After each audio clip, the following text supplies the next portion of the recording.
Hey guys, I just wanted to give this little tutorial on the new Meshtastic UI. It's not very complicated at all, but there's people out there who could do much better at explaining Meshtastic than I could, but I thought I could at least show people how to get the new UI. This UI is like in pre-alpha, so it is hidden, but once you unlock it, it's the same as flashing any other device. So what you can first do is go ahead and plug in the device you want to flash. I'm using a LilyGo T-Deck. And then you can actually click this little rocket ship. And if the device is actually plugged in and powered on, it should show up here. If you go to select your firmware, you'll see that's not there. In order to get to up here, it's actually just the Konami code, which is up, up, down, down, left, right, BA. And there you go. There's the tech preview. That's what we want.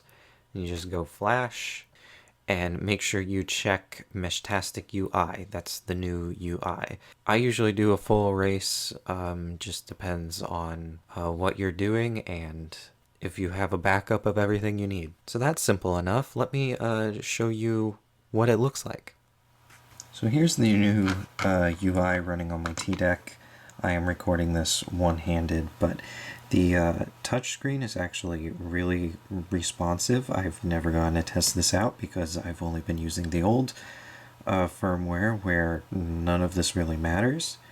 You have your home, which kind of just shows you what's going on and shows you the nodes that are online. And then I really like this. It just like organizes the channels.